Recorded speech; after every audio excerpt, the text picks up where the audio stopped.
लोक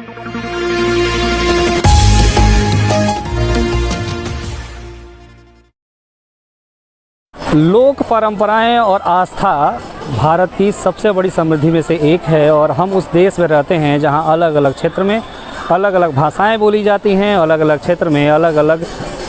सभ्यताएं प्रचलित हैं। वैसे में हम जिन देवी देवताओं की पूजा करते हैं, हिंदू मैथोलॉजी के अनुसार ऐसी ढेर सारी देवी और आस्था की प्रतिमाएं हैं जिनकी पूजा अर्चना की जाती है। हाल ही के समय में चैत्र रामनवमी का त्यौहार आ रहा है और इस चैत्र के पावन महीने में देवी की पूजा की जाती है। वर्तमान समय में हम पश्चिमी चंपारण बिहार के मदनपुर क्षेत्र में, यह सोहगी बरवा वन्य जीव के क्षेत्र में आता है। जंगल के बीचों बीच बसे हुए इस मंदिर की अपनी एक अलग महिमा है। ये कहानियाँ ढेर सारी जो सुनी जाती हैं, कहानियाँ जो ढेर सारी कही जाती हैं, उसमें एक नाम आता है जिसको लोग रहसू कहते हैं। कहा जाता है कि जब रहसू महाराज को इसका ज्ञात हुआ, वो एक ऐसी व्यवस्था में थे जहां राजा को यह यकीन नहीं था कि एक अदने से व्यक्ति के पास देवी का दर्शन होता है, वह देवी की पूजा करता है और उस अपने विश्वास को पूरा करने के लिए राजा रिजिक होता है। राजा बार बार यह प्रयास करते हैं कि वह उस देवी से मिलना चाहते हैं। बार बार रहसू के कहने के बावजूद,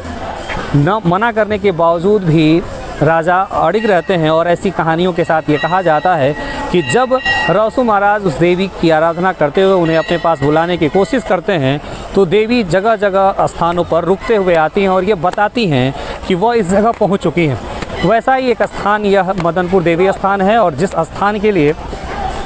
हमेशा से भक्त आते हैं और जंगल के बीचों बीच जहाँ आबादी ना के बराबर है, वहाँ यह भव्य मंदिर अपने छोटे आस्थाओं के साथ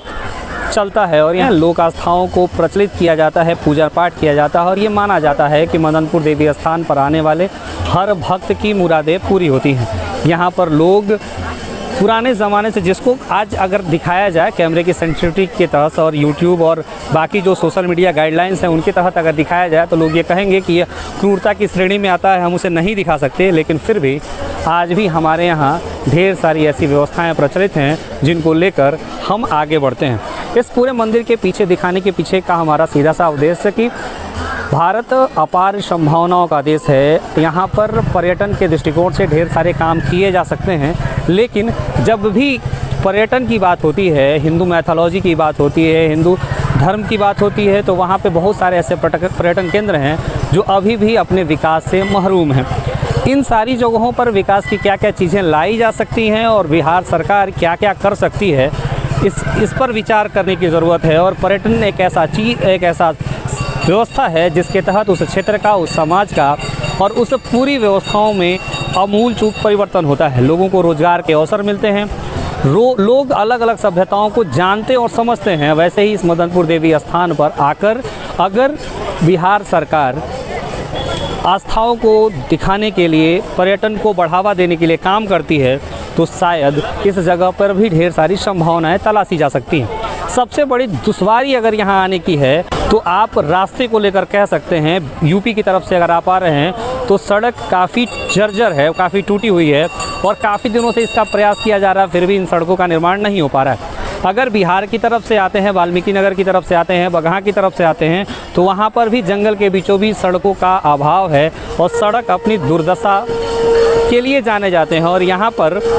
वो व्यवस्थाएं जो एक पर्यटन के दृष्टिकोण से, ऐसे मंदिर पर जहाँ लाखों लोगों की आस्थाएं जुड़ी हुई हैं, ऐसा कोई नहीं होगा इस 100 से 150 किलोमीटर की ट्रेजेक्ट्री में जो इस व्यवस्था के में शामिल ना होता हो, जो साल में एक बार मदनपुर देवी स्थान पर दर्शन के लिए ना आता हो। और उसके बावजूद कोई भी ऐसा जनप्रतिनिधि नहीं होगा जिनकी आस्था यहाँ आए बगैर कंप्लीट होती हो।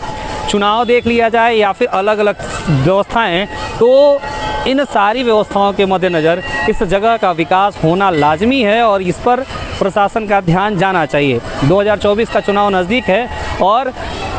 इस जगह के लिए भी प्रशासन को सोचना चाहिए और ये विचार करना चाहिए कि आखिर इस जगह का विकास किस तरह से किया जाए ताकि लोग यहाँ तक आएँ और अपनी आस्था के साथ साथ बिहार की इस विरासत को भी पहचानें और बिहार के इस विरासत से संबंध रखें। आप मदनपुर देवी स्थान से जुड़ी हुई और कौन सी कहानियाँ आपके पास हैं और क्या सारी चीज़ें देख रहे हैं, और आपको क्या लगता है कि मदनपुर देवी स्थान के इर्द गिर्द कौन सी ऐसी सुविधाएं विकसित होनी चाहिए जिससे इस क्षेत्र का, यहाँ के लोगों का और इस समाज का विकास हो सके।